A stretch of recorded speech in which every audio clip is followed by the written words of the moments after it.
Hello, and thanks for joining us today on CEP Live on Facebook, Wealth Policy, Civic Engagement, and You. This is a weekly series of Facebook Live events that we hope will better connect you to the activities in the legislative session.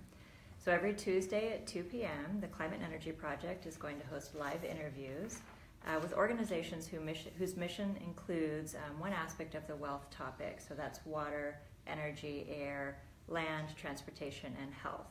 So today we're here live on location at the State House with Paul Johnson from the Kansas Rural Center. Thanks for joining us, Paul. So Paul's going to talk to you a little bit more about the Kansas Rural Center's work here in just a little bit, but just to give you an overview of how these interviews work. Each week we have a leading advocacy organization. Again, today is the Kansas Rural Center. And the interviewee will talk about the policy priorities for that organization on current wealth priorities. So they will also offer tips for civic engagement and ways to engage with your legislators. In particular, we'll ask what questions should people ask their legislator if you're having a conversation about these issues. And the most important, or maybe the most exciting piece of it, is that Paul is here to answer all of your questions. So as he is sharing his abundance of knowledge with you about these issues, feel free to comment on the live video, and the wonderful Susie Fagan, who is our CEP communications coordinator, who's running this video for us today, she'll let us know that you have a question, and then we'll present it to Paul, and he'll enlighten you with his knowledge. Before we jump right into the interview, I want to remind everybody that in just a couple of weeks, really, we're hosting our 8th annual Day of Education and Advocacy at the Capitol. This year it's the Kansas Wealth Day, and again, that's the water, energy, air, land, transportation, and health. It's on March 15th, and we'd like to have as many people from around the state come together to the State House to engage with organizations like the Rural Center, but also to have meetings with their legislators and connect with other Kansans on issues of importance. So mark your calendars, March 15th for Kansas Wealth Day. So, Paul, again, thank you so much for joining us on CEP Live on Facebook. Please tell our audience a little bit about yourself and your work.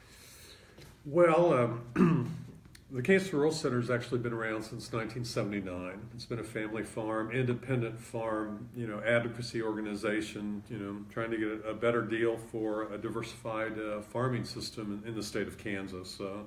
We've worked a lot on sustainable farming and organic research, and we've worked with high tunnels and with local food councils across the state and farming practices. And we're just we're a voice of kind of a decentralized and independent agriculture that Kansas really needs to support. Okay, wonderful. And what exactly is it that you do at the Rural Center? What is it that I do? Well, I think my official title is as a policy analyst, but I'm also a card-carrying lobbyist. As you can see, the badge that I'm wearing that you have to around the Capitol to be legitimate up here.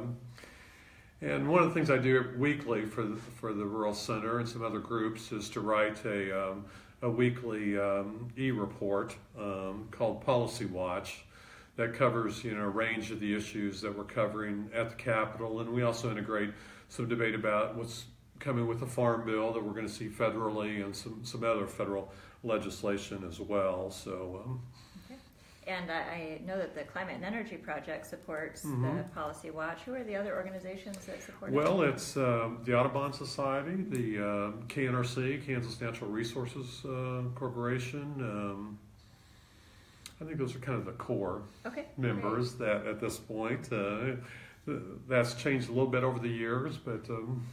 Wonderful. And I know that people can find the Kansas Rural Center on Facebook at Kansas Rural Center, and then also on Twitter, which is KS Rural Center on Twitter. And then they have a website here, Kansas Rural Center .org. So amazing resources through the Kansas Rural Center, and a really great organization to connect with. We've been partnering with KRC for a lot of years about a lot of different things, and Again, we're really happy to have you here today, Paul. Thank you. Great. And I do want to remind everybody again that you can post your questions in the comments as he starts really letting it rip here and telling us all the things that we need to know. Okay, so please give our audience an update on any pressing wealth policy priorities. Well, we have some battles that we've had in the Capitol here for the last 3 or 4 years that are coming back. That unfortunately, a lot for politics. There's a lot of defensive work you do as opposed to and I really wish at times we were more proactive, and then we had our agenda more tightly developed and ready to proceed. But be that as it may. Probably our immediate issue of concern right now is what's going to happen with the regulation and eradication of noxious weeds in the state of Kansas. And hearings are going to start on Thursday. We've seen the same bill the last 3 or 4 years. The quick take on it is that it moves regulation of noxious weeds. Right now, the legislature controls what's a noxious weed and what's in statute, and then the Department of Agriculture lays out the rules and regulations for that, and it's our counties and the weed departments that actually do the enforcement of the act. This bill would move it out of statute, away from the Kansas legislature, and it would move it into administrative rule and regulation. So our Secretary of Agriculture would be what we would call a weed czar, and then we would have a noxious weed advisory committee that would make recommendations to the weed czar on which any plant they want to put under eradication they could do. And fundamentally, if you move it from statute to rule and regulation, there's a division of power between the legislative branch and the executive branch, the governor's office. And so moving away out of legislature to the executive branch takes control. That means the legislature's out of the loop, and that concerns us, and we're trying to fight that at this point. And there are a number of other things, in our pesticide law or noxious weed law, we don't define drift. If you have a piece of land in Kansas and you want to post it as a no-spray zone, to keep chemical drift off of it, you don't have a statutory right to it. And there's some real questions in our mind, since the county weed departments enforce all this, and they're out spraying your ditches and your right-of-ways. If that drift gets away from them, are they held liable? And there's some questions about that. Another set of bills that are coming up, that's been thrown upon us is around Tyson chickens. And our Kansas Department of Health and Environment has now come in with a bill to try and change sighting distances between chicken houses and neighboring property. And so right now, if you put up 3 chicken houses, each chicken house has 29,000 birds, so 80,000 birds, you only need to be a quarter of a mile away from your neighbor to put up those chicken houses. What the Department of Health and Environment wants to do is make that even looser, and you could put up 6 houses, up to 200,000 birds. You'd only need to be a quarter of a mile. The existing law is that you'd have to be a mile.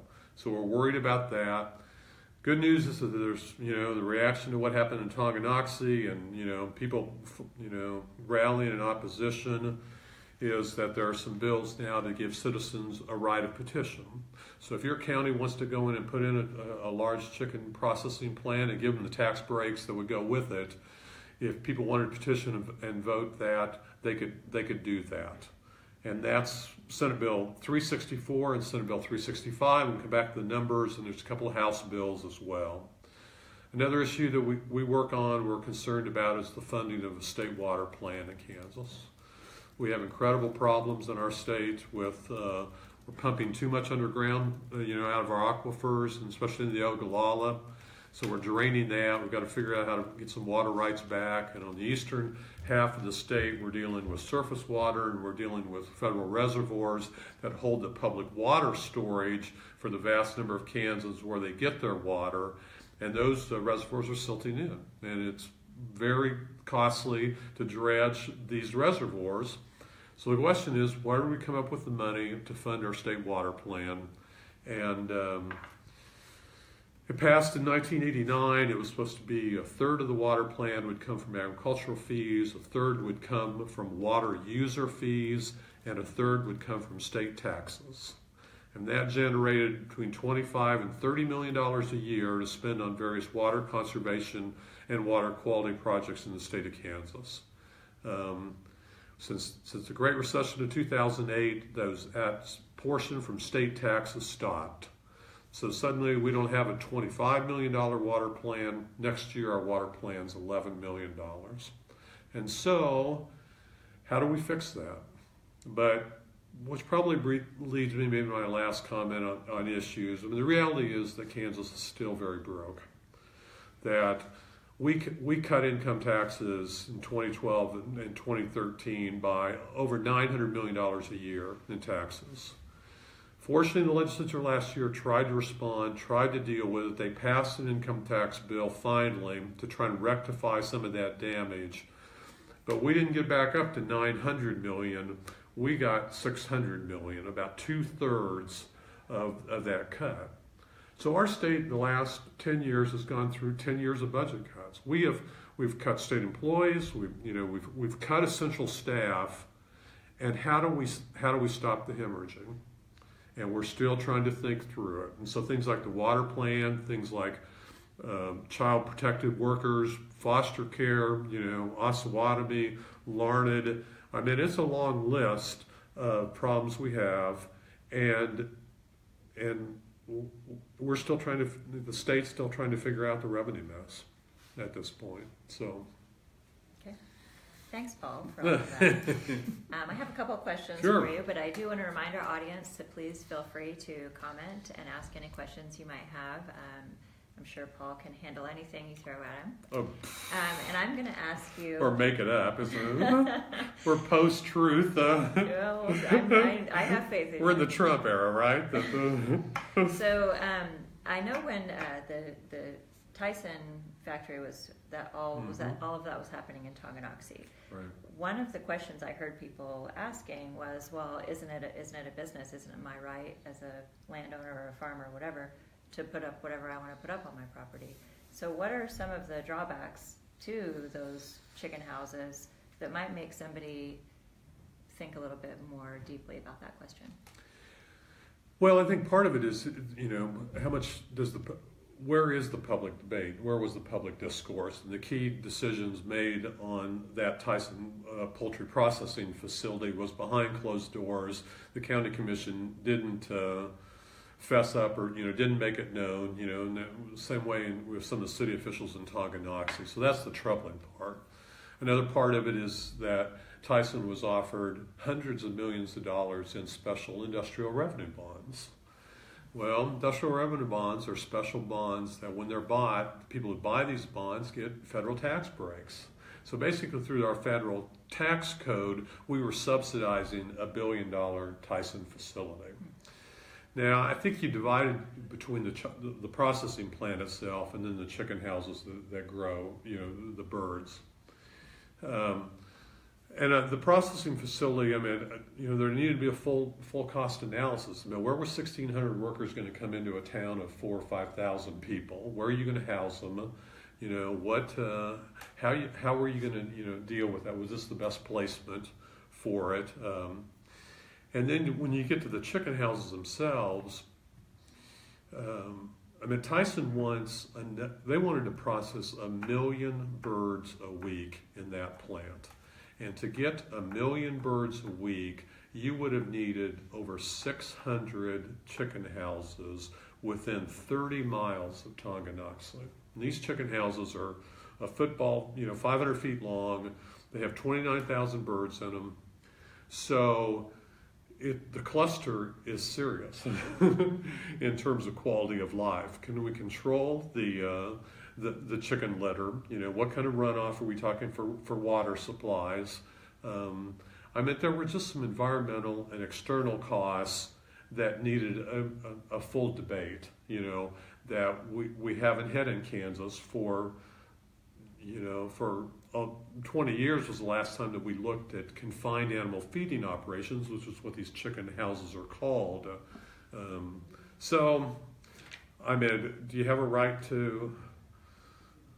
I mean, the only thing we have in Kansas is distance between neighbors, and they're called sighting distances. And if you have so many pigs, so many cows, or so many chickens, then that determines the distance. What's not talked about is air pollution. What's not talked about is, odor. What's not talked about is, is that a taking of my property if I can't go out to my house and enjoy, on the patio? Those discussions need, this is the capital of the place is here. I mean, the last thing I would say is that the state legislature has taken control of this. Counties, I have to sit on the Planning and Zoning Commission in Jefferson County. We had virtually no regulation of where the chicken houses were going to go. And everybody talks about the fact that local control is better, that we ought to get it down to a level that, that school boards and city councils and county commissions, that's where, government closer to the people.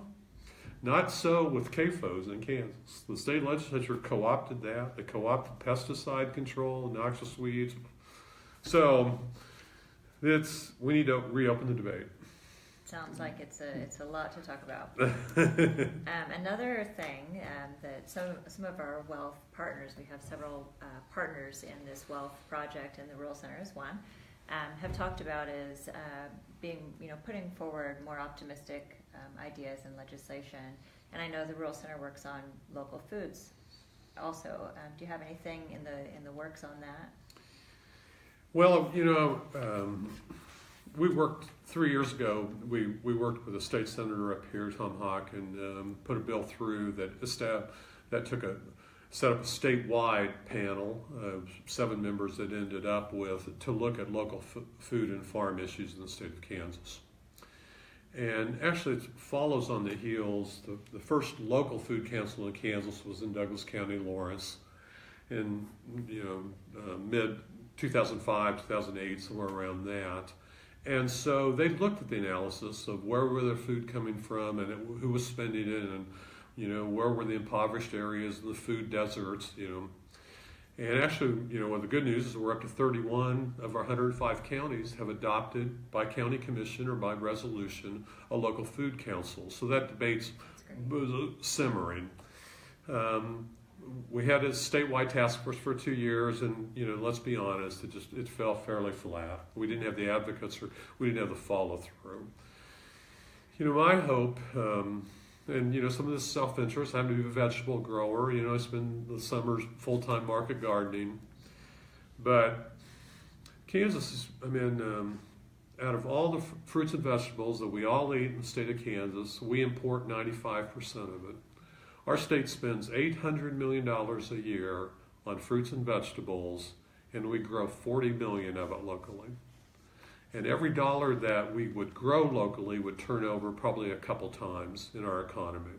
So we need to, and as I was saying before, this started that, I look at other campaigns and whether we can draw history off that. And what we saw in Kansas, and all the work that was done up here was on renewable energy and setting a goal and saying by 2020 we want 20% of our electricity from renewable energy sources, and by God, we got it by 2016, I believe. And so is it comparable that we could say by 2025 that 15 or 20% of our produce would be grown locally? And we have the land, we have the water, we have the expertise, people know how to do it. There are a lot of other factors we could get into, but I would be my political interest really gravitates towards trying to set out that umbrella, that kind of focus on how we get lawmakers, to think about, a broader and better goal to eat better and save. Climate and Energy Project. So I'm guessing some of the people who are watching maybe don't know our work so well. You might have tuned in because you're a fan of Paul and the Rural Center. But the Climate and Energy Project, we try to focus on practical solutions that work in Kansas. Mm-hmm. It's an exciting way to try to be optimistic with the things that you're putting forward to make sure that they work in the state. And it sounds like there's a lot of potential for local foods here in Kansas. Well, I wish we could, we're going to elect a new governor in this fall. And it'd be nice to hear gubernatorial campaigns that have some substance to it. That actually we would be talking about, what's next with renewable energy. We hit that one goal. Should we set another goal? Solar energy needs to be really, advanced in Kansas. We have a potential there. Local foods, falls into that same thing. We do terribly with energy efficiency or affordable housing. I mean, those are key issues that I wish the gubernatorial campaigns would really key in on. We would have some substance that then we come into the legislature next year with an elevated agenda that people could feel positive about, what we can do together cooperatively to really advance quality of life in the state of Kansas. Yeah, thank you for that. I'm going to jump one more time off script here, if you don't mind, because I want to point out that right now, you're talking about renewable energy and energy efficiency, and right now there are many clean energy advocates just a couple floors above us in hearings giving testimony in favor of KEIA, the Kansas Energy Efficiency Investment Act, and net metering policies. So we might see Dorothy. She might bump in right at the end here. But if not, make sure to follow our website, and our website is climateenergy.org, and we're on Facebook at CEP Heartland, and also on Twitter. So if you'd like to hear what happens with that, please follow up with us. So, sorry for stealing your time. No, it's not stealing my time. It's all connected. That's why we're working together. And absolutely. Yeah, that's absolutely right. So, do we have any questions from the audience? Okay, I'm telling you people, this is a really great opportunity to get Paul Johnson's insights on your questions. So I'm going to ask Paul, one of the reasons we're doing this series is to help people feel more confident in civic engagement in a variety of different ways. So what are your top civic engagement strategies or tips that you might give to an individual? Well, I think the comfort level is much higher with your lawmaker, your state rep, or your state senator actually in the home district. And I think the ability to go to one of those coffees or, these are public servants. These people they represent you. They're your voice up here. And, you shouldn't abuse the right to talk to your lawmaker, but you should expect that you have the space with that person. And so meeting up with them, when they're at a public event, and talking face to face is probably the best. Now, if they're back here in Topeka and, I think personal letters are far more effective than electronic, at this point, and emails and that. And if they get, if they got 5 letters on a given issue that you're worried about, that'd be a landslide for a lot of these lawmakers. And I would implore you, and maybe you can tie it into the Wealth Day on March 15th, but plan a trip to Topeka. Come see the People's House here sometime. Call ahead, find the best time for that representative or senator to fit into their schedule and ask for that 15 or 20 minutes to sit down.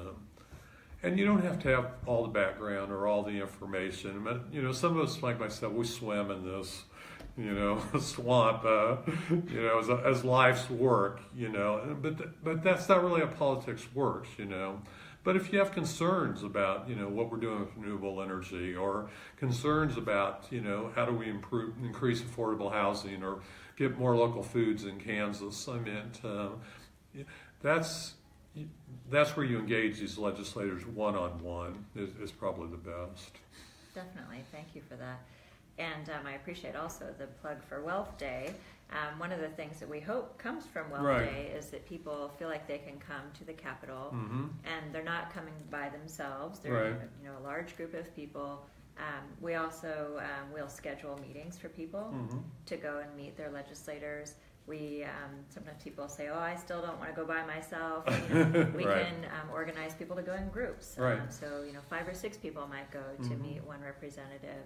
We also, I think you've helped us with this in the past. We can pair somebody up with an experienced advocate. So Sure. Paul might be willing to go with you to speak with your representative or your senator, and we really do that because we want to demystify the process for people. We want you to feel like, as Paul said, this is the people's house, and they are your representatives, and they want to hear from you for the most part. So, Well, one thing you know about legislators is that they have to eat. And so, and at our Wealth Days, we've made a special effort to source, the best food, local food that's possible, So what better than turning on your legislator to a local food lunch? Absolutely. And sit down, at a table, with some minutes to talk through it and listen. There'll be some speakers and some other stuff, but that one-on-one involvement is incredibly important. And we will do our local foods lunch again this year for Wealth Day. We have worked with Raven's Table Catering for the past several years, and she sources as local as she possibly can in March. But it's a wonderful box lunch, and it is a great opportunity to sit down with your legislator and just visit. So anyways, if you were sitting down with your legislator, Paul, and you were just a regular Kansan who didn't spend all your time up here, what questions might you ask to get the conversation started about some of these policy priorities? Well, since I have noxious weeds on the brain these days, I work with getting ready to testify and some other things. Kind of the basic question is, should state legislators make a decision on noxious weeds and listing that, or should we turn it over to unelected governmental officials in an executive branch? And I think that's kind of a basic at this point. I think in terms of energy efficiency, which is something I've studied for a few decades as well and particularly interested in, Kansas just is particularly low out of the 50 states, and I think we need to be asking, what can we do to implore our Kansas Corporation Commission, which regulates utilities, to build energy efficiency more into the rate-making process in Kansas? How do we incorporate looking at the benefits and the cheapness of energy efficiency and build that in to our plan going forward in the next few decades? I'll never give up talking about local foods as well. And, would you consider supporting, signing on a piece of legislation that we're going to set goals in Kansas for consumption of local foods in our state? And then we can talk through, what kind of business planning and what kind of farmers markets and, what kind of produce, warehouses do, things that we need that are going to have to be built in to supply that, but that starts the dialogue. Certainly. So just to kind of recap what I'm hearing you say, if people really want to engage with their legislators, which they should, you recommended meeting them on their home territory when they're home off of the session, so going to the coffee talks or maybe just making an appointment to visit with them.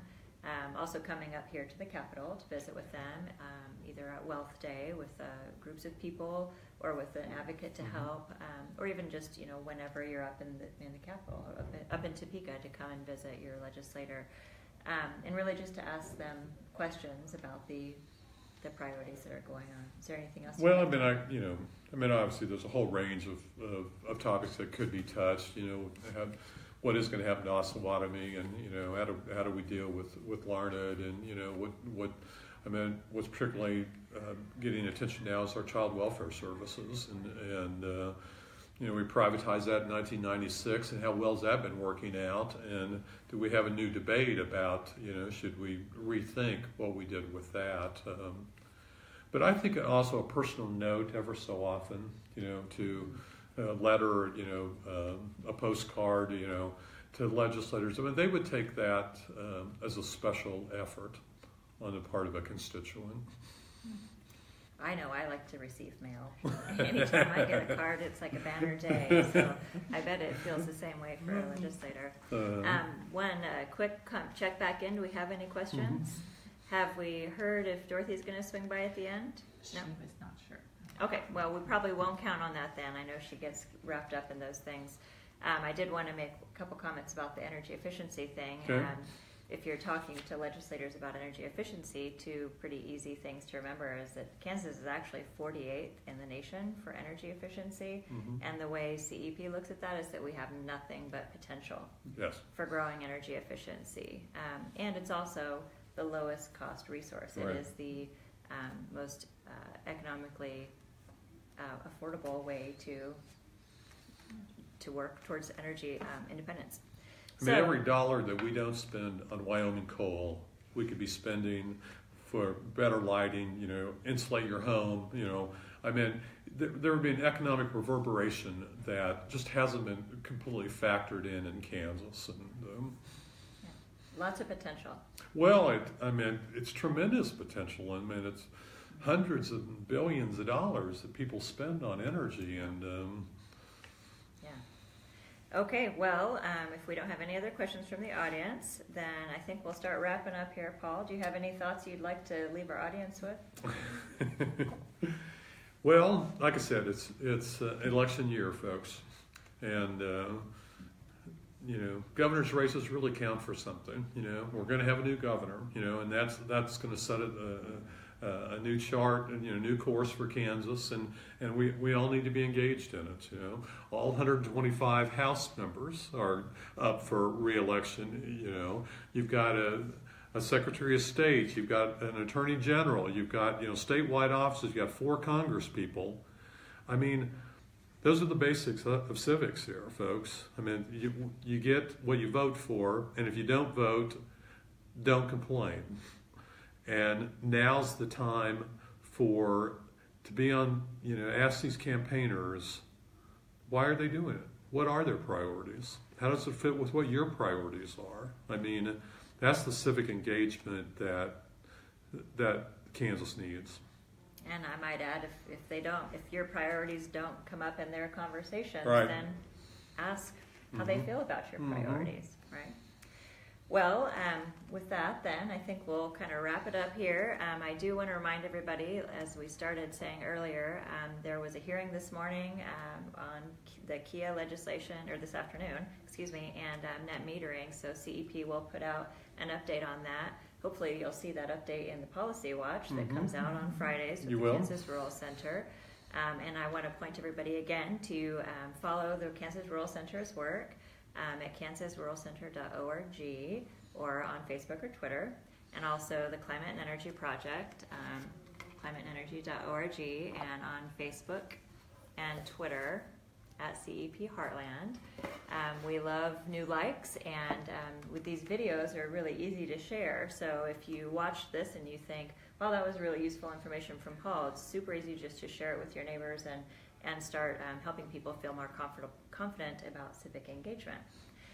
So I'd like to remind everybody that Wealth Day, which we have talked so much about today, is on March 15th. And that's a Thursday? It's a Thursday. Thursday, March 15th. Yes, Thursday, March 15th. And we'll start the day out with a climate vigil, and there will be a pretty brief policy update.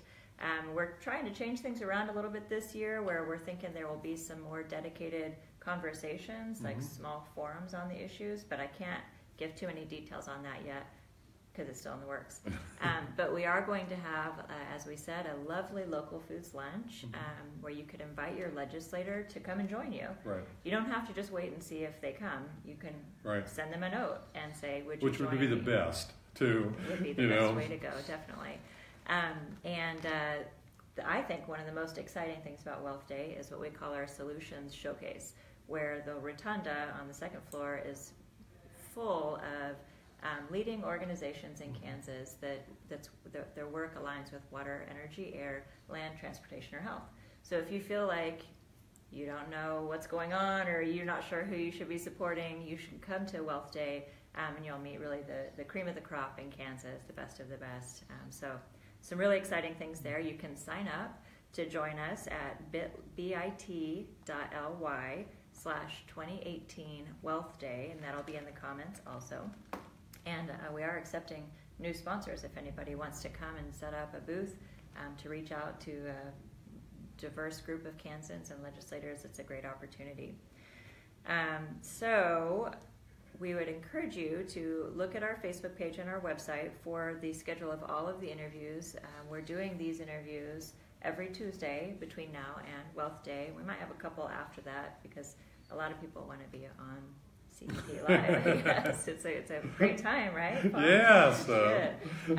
Our next speakers will be, it's another on location. It's going to be kind of exciting. Dorothy and I will be at the Kansas Health Foundation interviewing Alina Alterman and Christy Pascal. Alina is with the Kansas Health Foundation and Christy Pascal is with Wellstone. And we're calling it the Spotlight on Integrated Voter Engagement. The Climate and Energy Project and the Rural Center both received really wonderful grants from the Kansas Health Foundation to work on voter engagement. So we will feature those two really knowledgeable resources on integrated voter engagement so you can all learn about what that is. So we've got nothing else to say. There's always something to say up there at the Capitol, but... All right, well, you're good for now. Yeah. Okay. Well, as always, thanks for helping us lead the way to a clean energy future. Thanks for coming, Paul. You bet.